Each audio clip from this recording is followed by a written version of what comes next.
Today I will be talking about the life and findings of Rollo May.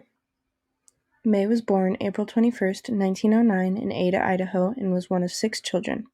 He described his childhood as challenging and one of the biggest attributing factors to his interest in psychology. His family moved often during his childhood, eventually residing in Michigan, where he would go on to attend Michigan State University for English. After being placed on probation for an incident in his magazine club at Michigan State University, May would go on to Oberlin College to receive his bachelor's degree in English. In contrast to Michigan State University, Oberlin had more of a focus on liberal studies. This is what ultimately introduced him to Greek art and literature and sparked his interest in living in Greece. During May's 3 years in Greece, he worked at a gymnasium and taught boys 12 to 18 years old. During his summer vacation from his work as a teacher, he visited Vienna and studied individual psychology with Alfred Adler, its founder. Rollo described Adler as an absolute psychic in his therapy with children. May returned to America in 1933 due to the growing influence of Nazi Germany in Europe. Once he arrived back in the U.S., he enrolled in the Union Theology Seminar, where subjects he was interested in, such as anxiety, love, and war, were being studied and taught. During May's time at the seminary, he met German philosopher Paul Tillich, a man that would soon become Rollo's closest friend and mentor. Rollo helped Paul learn English and adjust to American customs and values. After being called back to Michigan to hold his family together due to his parents being separated, Rollo was hired at Michigan State College in 1936 to provide counseling to students and also give lectures on the counseling process.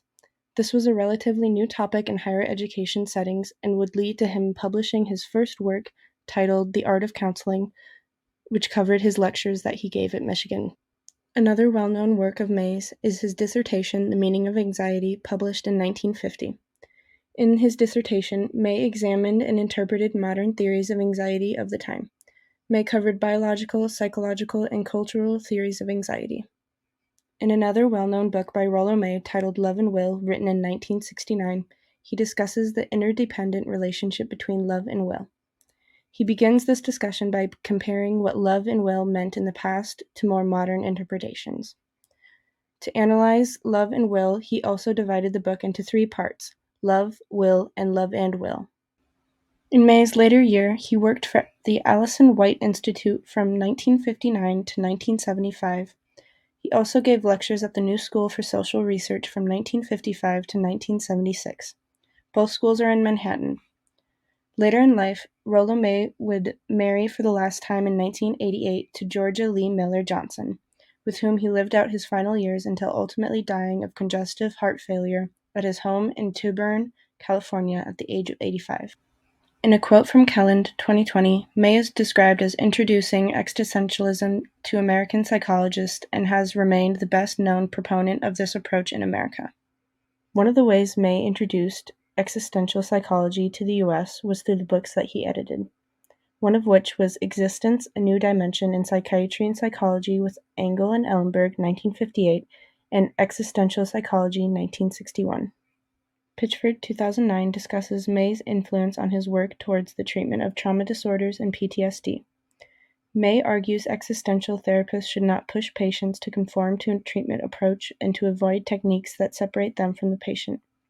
May uses the term paradoxal to describe the paradox in the fact that if patients confront their anxieties, they in turn become more aware of the anxieties they possess. Pitchford states, "I saw that trauma causes people to either confront their own experience of horror or to deny them and try to survive with their own invisible wounds. By aiding patients in confronting anxieties linked to their trauma or PTSD, Pitchford helps them identify the paradox of confronting anxiety and healing." In a video by Hoffman 2020, he examines ways in which theories and concepts of Rollo May can be applied to current social situations. Hoffman connects May's concepts of loneliness to technology, attributing the increase in feelings of isolation and loneliness to technology and its ever-growing presence. Hoffman also identifies modern society's reliance on technology to communicate as a contributing factor to the increase in loneliness and isolation. Hoffman also describes May's concepts of collectivism and individualism as relevant to current time. This is due to the controversial nature of the 2020 elections that were being held during the time this video was filmed. May used the term collectivism to represent conformity and used individualism to reference competition and capitalism. He described Western individualism as more corrupt, selfish, egocentric, and not as concerned for the community. And that is the end of my summary of Rollo May's life and findings. Thank you for listening.